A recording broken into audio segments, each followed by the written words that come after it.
Thank you. Shall we all get inside, please, so that we start with the second session?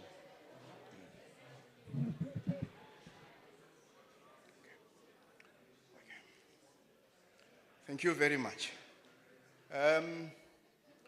We're now proceeding with the second and the last session of this event. Continuing with the program, as the program director, I've already said who I am. I'm Lechiava Victor, and I'm attached to the Heritage and Knowledge Department here at Freedom Park. Now, we're done with the first session, and thanks. We give our thanks to Reverend Moarane for the Christian faith session that then ushered the Ruth Lane. Without any further ado, I will then request the CEO of Freedom Park, Dr. Jane Mfamadi, to come and welcome us all here at Freedom Park. CEO, time is yours.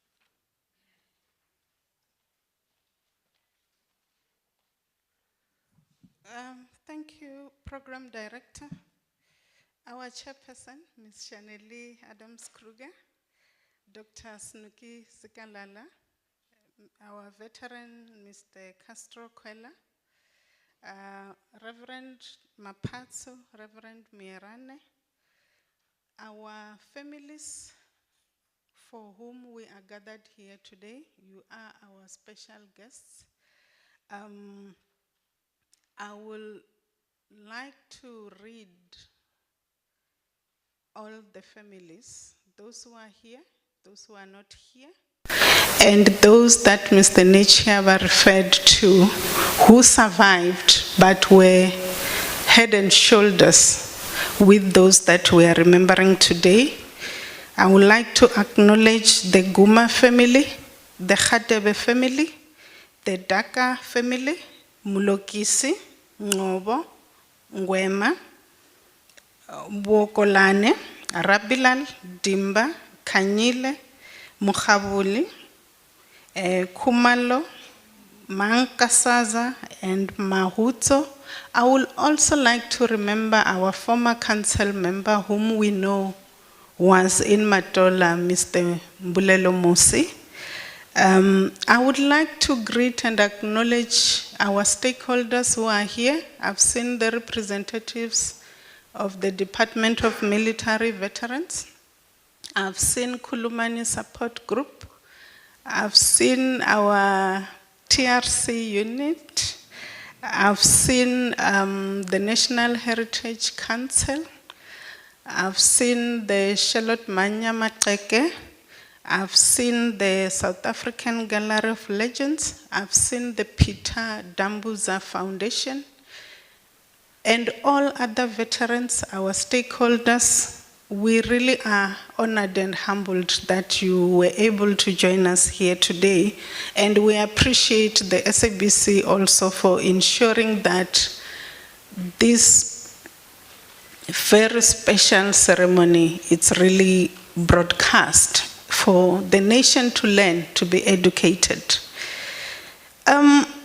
We are gathered here to remember our heroes who bequeathed the freedom that we enjoy today.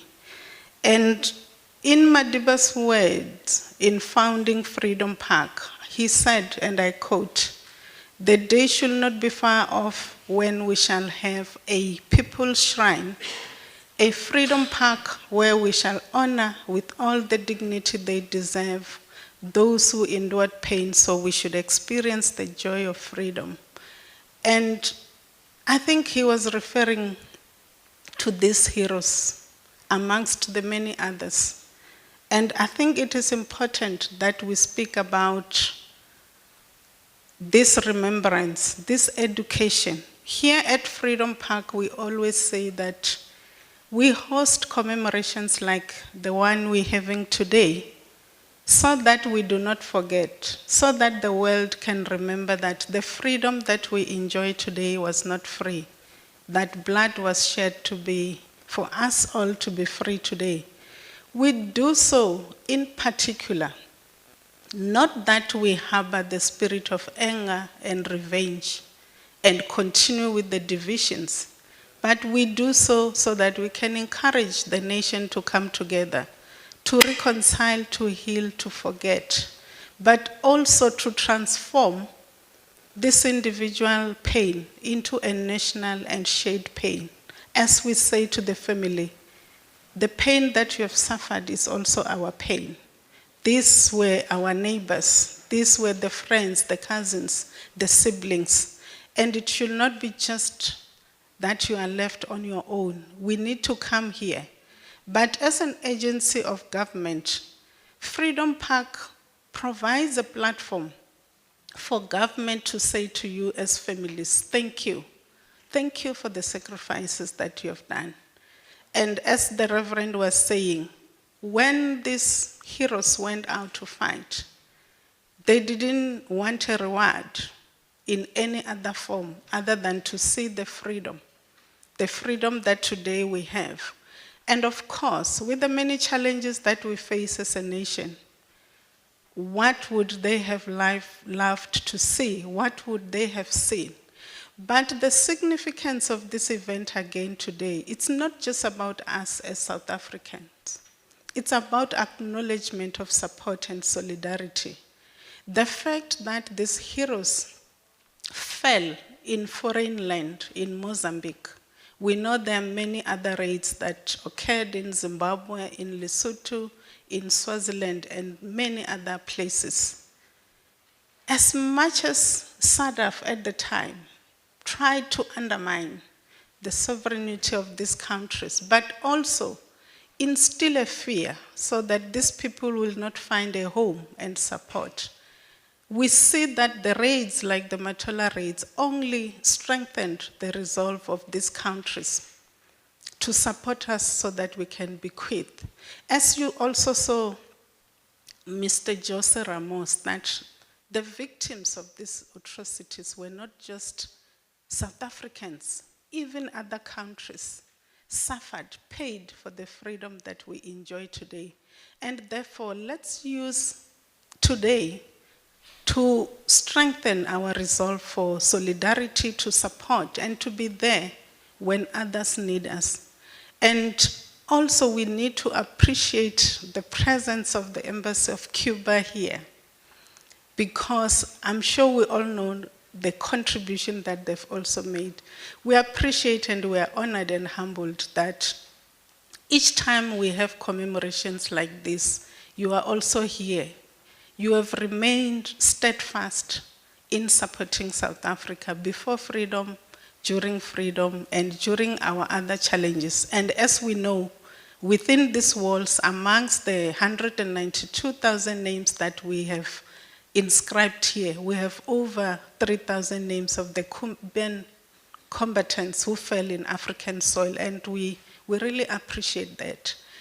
Here at Freedom Park, especially within our wall of names, we have 8 categories that shaped what we call South Africa today. We have started with the genocide of the Khoi and the San. If you take a walk in that wall, you'll see that there are no names. Little or no names. We have the numbers, because that's what our people were reduced to, numbers. You just have a statement from the diaries that a commando went out and killed 300 Khoi and Bushman. We honor and remember them.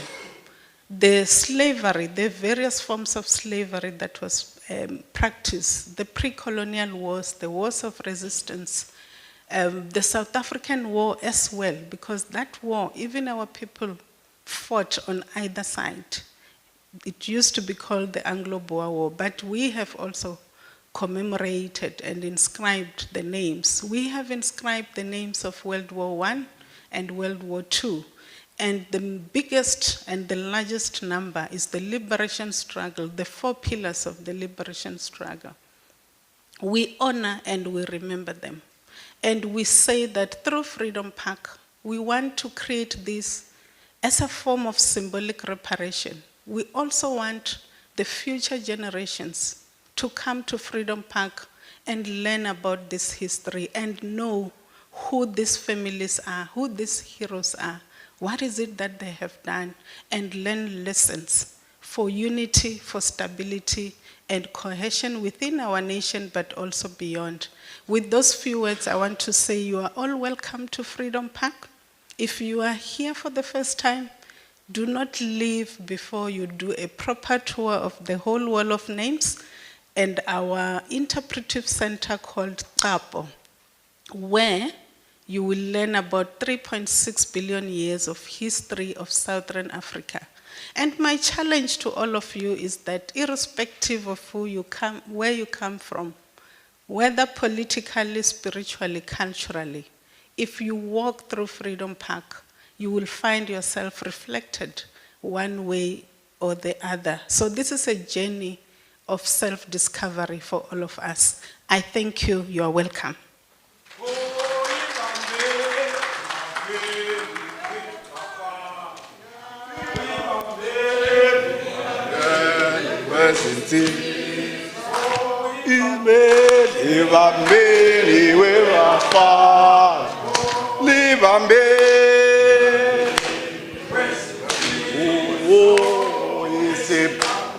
Zalabafana asenkumbuza univatabo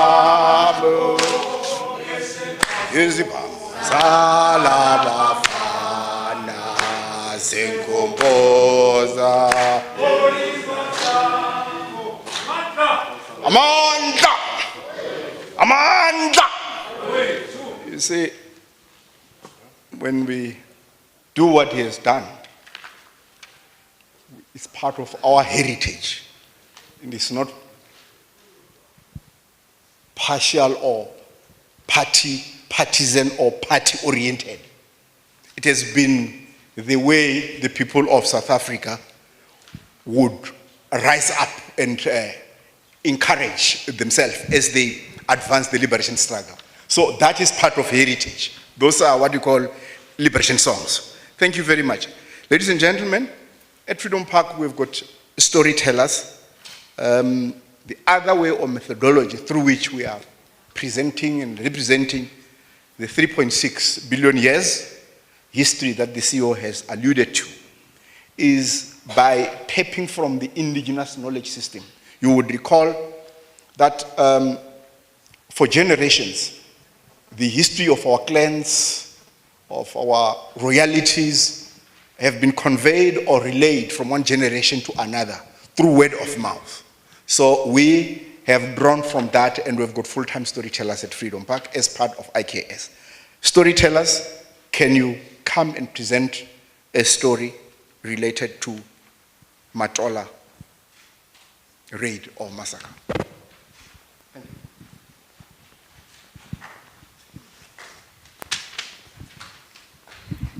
Dumelang, le kae, ke teng, lebitso la ka ke Kopano Mahlasi. I'm a storyteller here at Freedom Park. I often say that this is not only a museum, but a sacred space that honors the bravery and sacrifices of our fallen heroes. And today, I'd like to tell you a story. The children from Heritage Primary were going to Freedom Park, a heritage site. Their teacher, Mrs. Generous, had been educating them about the Matola Raid. And on the day of the trip, they all piled up, made their way to the bus and sang their favorite song. Asimbonanga, asimbonanga Mandela tina, laphe khona. And when they got to the park, they were met with their tour guide, Ntate Bupilo. He told them about Operation Beanbag and how the soldiers paid the supreme price for freedom and sacrificing their lives in pursuit of a non-racial democratic society. They then went to a magical cave that was filled with artifacts collected from the raid. But in particular, there was one picture that had all the soldiers standing together in solidarity. One of the children tried to touch the picture, and as soon as the tour guide saw him, he said, "Hey, Mushanyana, do not touch the picture. It helps us to keep it safe so that other learners from other schools can enjoy just like you are enjoying. But the young boy could not resist but to touch the picture. As soon as he touched the picture, the magical cave then was filled with smoke. No one knew what was happening. And as soon as the smoke cleared, the teacher and the learners noticed that that young boy had gone missing. They all started to scream out his name. Ole! Ole! Where are you? But Ole was nowhere to be found. Luckily, Ntate Bophelo knew what had happened. He told the learners to close their eyes and help him count to 3. 1, 2, 3. And just like in the movies, Ole appeared from the big rocks. He ran straight to Mrs. Generous, gave him a big hug and said, "Oh, Mrs. Generous, I am so sorry I touched the picture. I was taken back to 1981. I saw the soldiers as they were fighting tirelessly for our liberation. I even called out Uput Muzi. I called But Daniel, but they did not want to follow me." The young boy then said to the soldiers, "Let us go to where there is freedom, where there is a rainbow nation that you guys fought for." But the soldiers told the young boy that, "Do not worry, we will stay here and we will fight. Our names will be etched in history." A true testament to what Utatu Nelson Mandela said, that the day should not be too far off when we shall have a people's shrine, a freedom park where we shall honor with all the dignity they deserve those who endured pain, so that we should experience the joy of freedom. Thank you.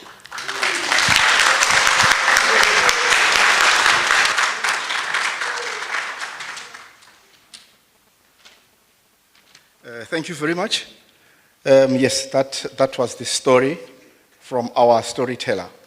Let's now move, and then we go to the critical item of this program, which is the keynote address by Dr. Snuki Zikalala, the president of the ANC Veteran League. Thank you, Doctor.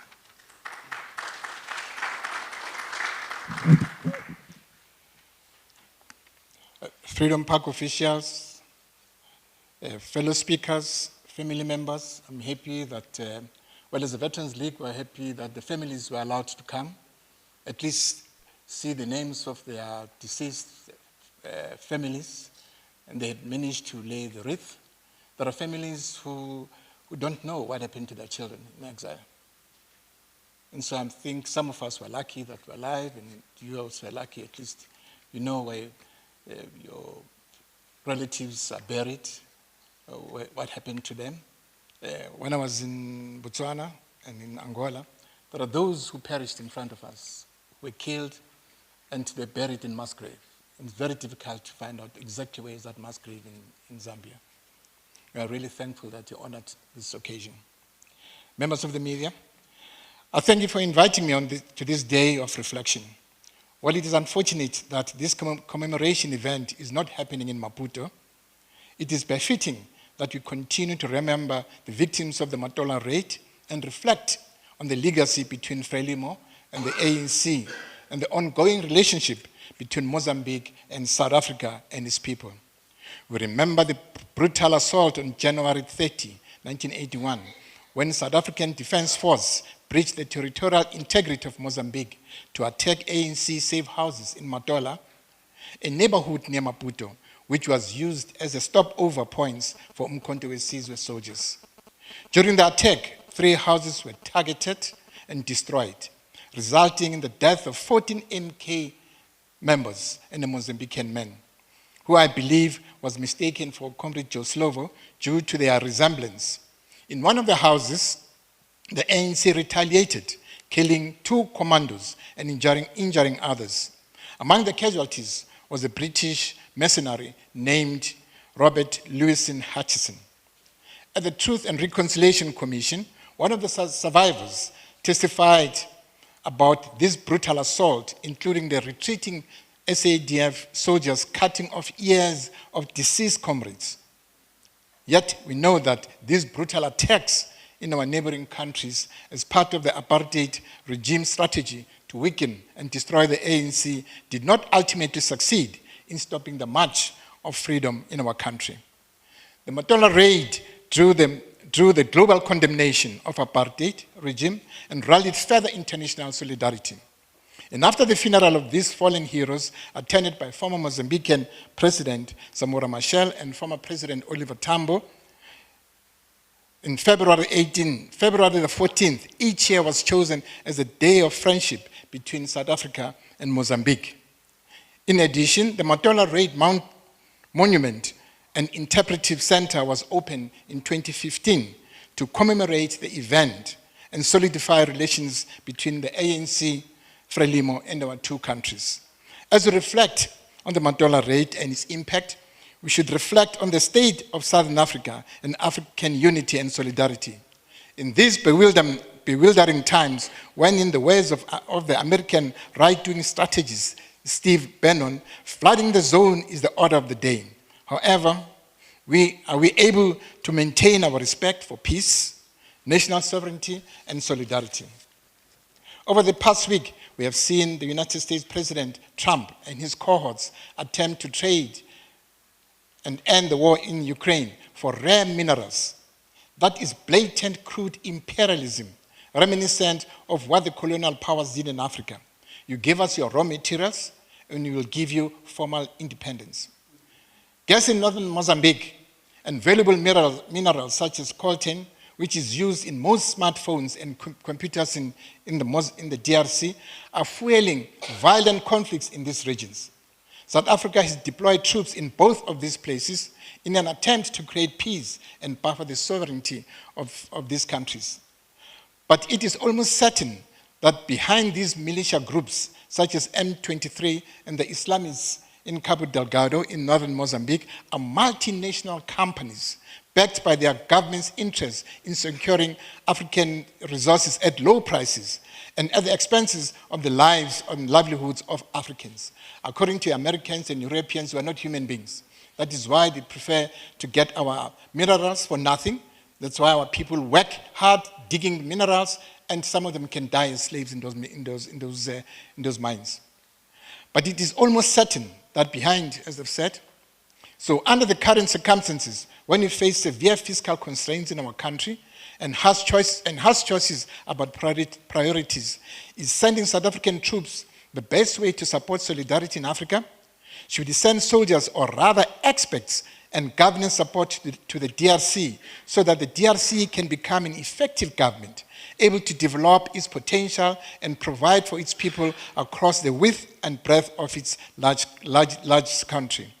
As we host the G20 in South Africa, we should not steer our diplomatic efforts to building solidarity with countries that recognize the value of democracy, the integrity of African states, and the need for reparations of what colonial powers did to Africa. Africa can achieve unity if Africans are seen to be delivering to Africans. Lastly, commemorating this day of friendship between South Africa and Mozambique should also remind us of the contributions of Mozambican workers to building our economy. Mozambican workers build our economy. It was the people of southern Mozambique who were forced to leave their rural homes to become migrant laborers and pay the highest price for South Africa's gold. Nelson Mandela named his presidential residence here in Tshwane, Mahambandlovu, which in Tsonga means new dawn, in honor of the people of southern Mozambique who made some in South Africa prosper. The Mozambican rural economy has never recovered from this colonial exploitation. Mozambique is one of the poorest and undeveloped countries in the world, having to rely on extractive industries and beset by conflicts over scarce resources, something which has begun to threaten the future of Frelimo and led to significant instability after the 2024 elections. This is why so many Mozambicans come to South Africa and are forced to make their livings as rhino poachers, some of them in Kruger National Park, recyclers in our streets, drug traders, some of them, and hired assassins, as well as illegal miners, as we recently witnessed in Stelfontein. In a couple of days, on March the 5th, 2025, we'll be celebrating the 70th anniversary of SACTU, the South African Congress of Trade Unions. An injury to one is an injury to all was their rallying cry. As we commemorate the Day of Friendship between Mozambique and South Africa, let us extend the arm of friendship in solidarity with the Mozambican workers and the working class. As South Africans, we are inextricably tied to our South African neighbors. We have shared past, our future lie in regional cooperation. The Matola Raid stands as a lasting reminder of the cost of freedom and the necessity of continued cooperation in building peace, justice, and prosperity across Southern Africa. I thank you.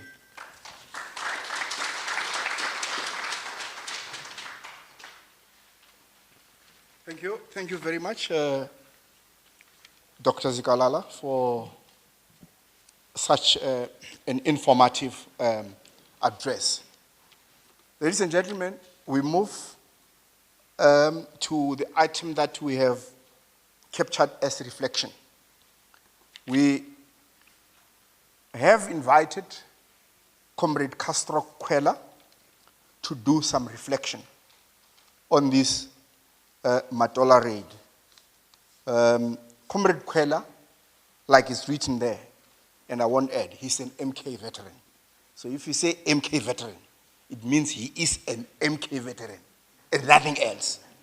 So he's a veteran, MK veteran, not the MK that came in the 2000s. That, you know, in 2000, I mean, the MK was disbanded. But we're talking of MK. So, Comrade Kwela, reflections, please. And one thing interesting about Kwela is that he's documenting and rewriting this history, our march towards democracy. All these events that happened, he's documenting them. And we work hand in hand as Freedom Park. We also interviewed him. If you want to hear more of what transpired, you can come to our Pan-African Archive at Freedom Park. You will actually understand what really happened and that this freedom came at a cost. Comrade Kwela, time's yours.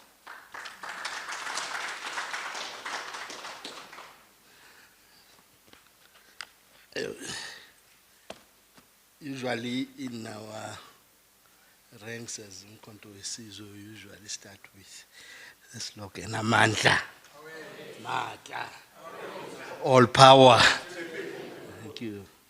Actually, I'm not going to reflect on the Matola Raid itself because a lot has been written about it. My concern here was that I should actually talk about the heritage projects generally because there's a lot that still needs to be done. We're actually very happy with the work that Freedom Park has done to really revive our history, our heritage, and to honor our comrades who fell in various places. To our spiritual and religious leadership, to the leadership of the movement and the country, to the management and staff, leadership and management and staff of Heritage Park, to the families of those who fell in Matola, and fellow compatriots. I had an honor of working with 3 of the comrades that survived Matola. Mainly Francis Temba Dimba from Guamashu. Also Sipotobela Mabena, we used to call him Mabena, from Niger, Tutuza, I think. And also Mbulelo Musi, our national commissar. And I engaged a lot with them about what happened in Matola. I always was a person who liked to ask questions when I was in MK. And comrades used to say, wena uthanda ukubuza imibuzo, akubuzwe emkhontweni. Because I always, if I had something, I would really love to ask. And I used to read a lot, especially Schaba, Don, and African communists, and also other journals like Rishaga, etc. So all these questions, when you ask, hey, wena uthanda ukubuza njalo. Funeka uyohlala somewhere la khona yakho hayi la ehlathini hlala ubuza imibuzo. Okay, I've got a little bit of time, so it's just to get on to what I'm supposed to talk about here. One aspect that I wanted to touch upon is the issue of decentralization of the national liberation heritage projects. That they should go down to the communities. Let the communities run the projects in their localities. Let the local authorities support these projects. Let local business fund these projects. And we can do simple projects such as walls and gardens of remembrance. I saw one in Beechwood, which was made on behalf of the first owner of Beechwood. It was a simple garden project where they had a marble wall and they wrote everything and even had his picture there. We could have simple things like that in our townships, in our villages, and which make our young ones to know exactly where we come from. Because it's very few people are able to come to Freedom Park. But we need such projects at our townships and in our townships, in our localities. The other thing that also touched me a lot was when we repatriated comrades from Zimbabwe and Zambia last year, that what we discovered was that we knew little about their history. It was so embarrassing that some had to be buried without really knowing their history properly. I would like to really beg, I don't know who really is that I should raise this to, but I will start with the Freedom Park Management, the Department of Sports, Arts and Culture, and DMV, that there should be appropriate funding allocated towards capturing our national liberation history. We do it as I've been doing it now for more than 5 years as an individual initiative. And I'm doing it free without being supported at all. But this is actually what we need. We need to capture this history. Otherwise, it will just go down the drain. And we'll never know when we have those comrades, especially those that come from Angola. I think we'll have a very huge contingent from Angola. Those comrades, we need to be able to say each one of them, where did they come from, what were they involved in Angola, in their training and everything. Those are things that need to be captured. And another area that we need to cover, just to not to waste time, is the linkages with this Matola issue, the linkage with our former fraternal organizations, liberation forces, Frelimo, Zipra,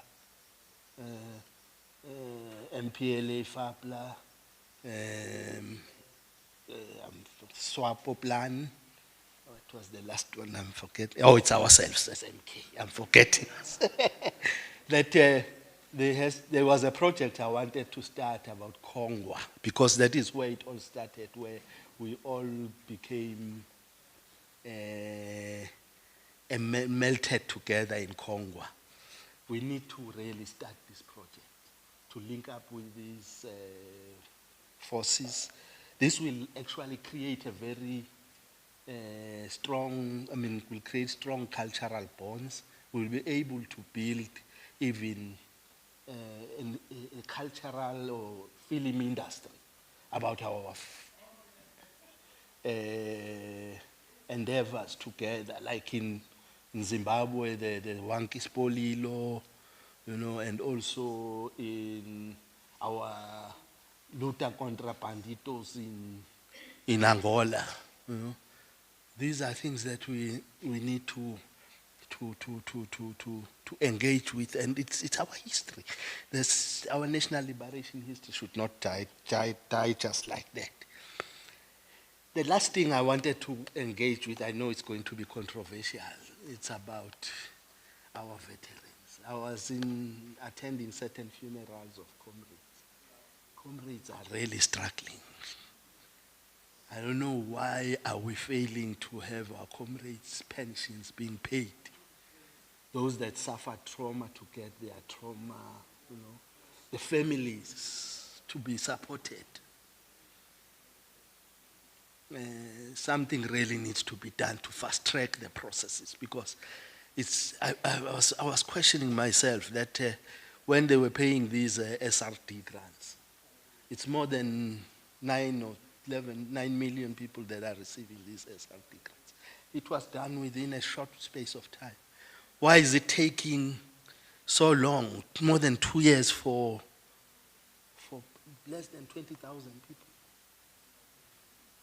No, really something needs to be done to push, to fast track the process. Thank you very much. Amandla. Thank you very much, Dr. Kwela. I think we're doing very well in terms of time. It's critical that we also have words from the families that are here. So the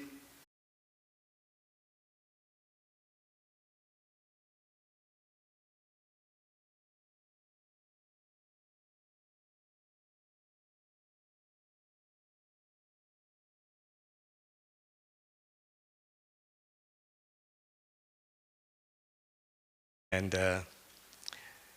I just want to say firstly, to Dr. Mufamadi, Reverend Morane, from the few people, and Kwela Castro, and the other speakers, they have basically voiced what the family basically want. They represent, your voice represents also what we want. And we are grateful to Freedom Park to be here, to be remembered every year. I know, Mozambique, the events there didn't allow for us to be there. When I go to Mozambique, I'm so used to going there every year. And I feel closer when I'm there, especially at the graveyard, when we pay our tribute to all the heroes, and to the interpretive center, and then meeting with like Dr. Mufamadi and stuff, one-to-one, meeting the families. And you can see that our families are growing smaller. The numbers are decreasing. And even till this day, we still ask ourselves, where are the other members or family members that perished in the Matola Raid? There's about 6 to 7 we never ever hear of. And I think Freedom Park should actually try to maybe do more to somehow get these people to join us in the celebration of our family, our brothers and sisters. That's what we want. And we know we wanted to be in Mozambique, but circumstances didn't allow it. But since I have a minute or two more, I just want to reflect 44 years ago, in the same month, but I've forgotten the times and dates. And my family and I were one of the few families, the fortunate families in a sense, to be there at the funeral. We met Oliver Tambo, from the few names I remember, even ex-President Jacob Zuma, Alfred Inzo, Joe Modise, just to name a few. And I remember Oliver Tambo holding my mother, crying, trying to he's apologizing, what happened, that you lost your son and stuff like that, tears rolling down his eyes. But those memories are so vivid, so clear right till this day. And we were taken on a tour of the houses that were bombed. The 3 houses that were bombed. In Matola, well, I can't recall offhand the different roads and things. They still stand, I still visit those houses. And I remember I was shown by, I think, Comrade Musi, this is where your brother passed away. I think he was upstairs in a house that was bombed. But I will not forget that visit. And also when we were taken to see their bodies the next day. I think Eleanor Kanyele was with me there, with my mother and stuff.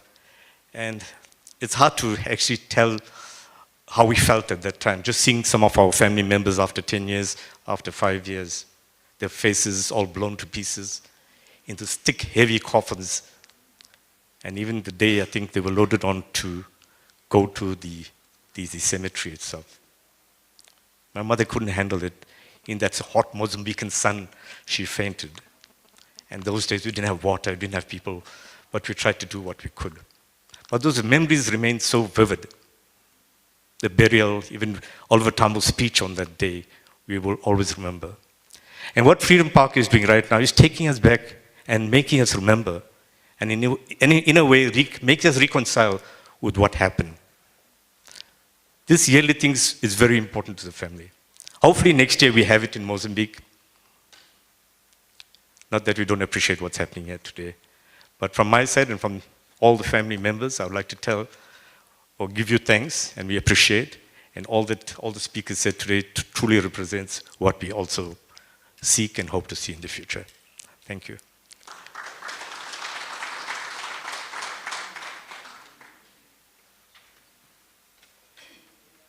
Thank you very much, Mr. Rabila, for your words representing the families.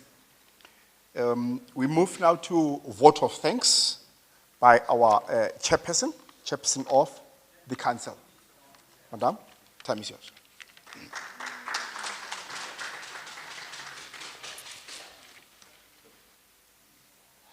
Thank you, Program Director. You know, after that reflection, it's very difficult for me to stand here. But just bear with me. Thank you. So I would like to acknowledge, first of all, our families of the heroes that we are commemorating today. Also members of the diplomatic corps, interfaith leaders, thank you so much for the praise and for the message of today. Veterans of the liberation struggle, representatives of the Department of Sport, Arts and Culture, sister entities and our partners, Freedom Park Council and staff, the media, and all distinguished guests. On behalf of Freedom Park family, together with the Department of Sport, Art and Culture, and our sister entities that have come to grace this glorious occasion, we feel very honored, people, that this year, as it happened in the past years, we continue to raise high our flag of unity. We continue to lift high our lantern of hope, to affirm that the seeds of liberation planted in Matola continue to grow and multiply. And as a shrine whose mandate is to emancipate the voices that have mercifully silenced in the past, Freedom Park regards today as an event, as a sign of victory for the African continent. More so because the names of those heroes remains the cornerstone of the wall of names here at Freedom Park. We appreciate and salute your presence here and the enormous contribution in making this commemoration a resounding success. Ladies and gentlemen, with these few words, it's my humble plea that all of us that are gathered here today, that we use this opportunity to reconnect with each other with the sole aim of emancipating the African voice and consolidating our hard-fought democracy. With that, I thank you.